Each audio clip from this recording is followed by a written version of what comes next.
اور اس کے بعد کشمیر اور نیکسلائٹس اور ناگالینڈز، ان سب کو ہم نے سپورٹ کرنا ہے ہر حال میں۔ بھارت کی ریاست نے ہم پر حملہ کرنا ہی کرنا ہے، ہم جو مرضی کر لیں، لوگ کہ ہم بھڑکا دیں گے بھارت کو، وہ حملہ کرے گا، حملہ تو وہ ویسے ہی کر رہا ہے۔ بھارت کے اندر 20 کروڑ مسلمانوں کو جینوسائیڈ ویسے ہی ہونے والا ہے، آپ چاہیں یا نہ چاہیں۔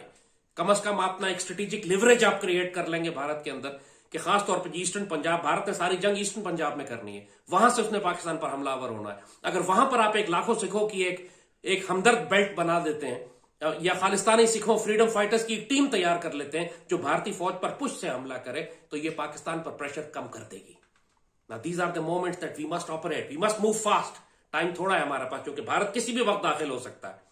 اور اس وقت جبکہ ایسٹرن پنجاب میں آپ دیکھ رہے ہیں کہ امرتسر کے اندر اور وہاں خالستان تحریک اٹھ کھڑی ہوئی ہے، تو now is the time that Pakistan should openly declare۔ ہمیں کوئی چھپ کے خفیہ کام چوری چھپے کرنے کی ضرورت نہیں ہے، کھل کے بات کریں کہ ہم ہر جگہ تحریک آزادی کی حمایت کریں گے، اور سکھوں کو انوائٹ کریں کہ آؤ بسم اللہ پاکستان۔ جب کینیڈا میں سکھ اور یورپ میں بڑے بڑے اجلاس اور جلسے کر سکتے ہیں، پاکستان میں کیوں نہیں کر سکتے؟ جب انڈیا پورے BLA اور TTP کو انوائٹ کر کے پاکستان میں دہشت گردی کروا سکتا ہے، تو ہم کیوں نہیں؟ تحریک حریت کانفرنس جب پاکستان میں بیٹھی ہوئی ہے اور ہم اس کو سپورٹ کرتے ہیں انڈیا کی ناراضگی کے باوجود، تو ہم خالستانی سکھوں کو بھی کر سکتے ہیں۔ So let's do it. یہ اللہ نے ہمیں ایک اسٹریٹجک اپرچونٹی دی ہے، اس کو ضائع نہ کریں۔ اس طرح کے موقع بار بار نہیں آتے۔ سکھوں کو ہماری ضرورت ہے، ہمیں سکھوں کی ضرورت ہے۔ ایک اسٹریٹجک الائنس ہمارا بن سکتا ہے اور بن چکا ہے، اس کو ہم نے صرف اب ڈیولپ کرنا ہے۔ اللہ پاکستان کا حامی و ناصر ہو۔ انشاءاللہ غزوہ ہند بہت نزدیک ہے، اور جب بھارت کے ساتھ ہمارا تصادم ہوگا تو وہ تمام اقلیتیں جن کے خلاف بھارت ظلم کرتا رہا ہے، وہ اسٹریٹجک الائنس میں ہمارے ساتھ ہوں گی۔ Now is the time to make an investment. Pakistan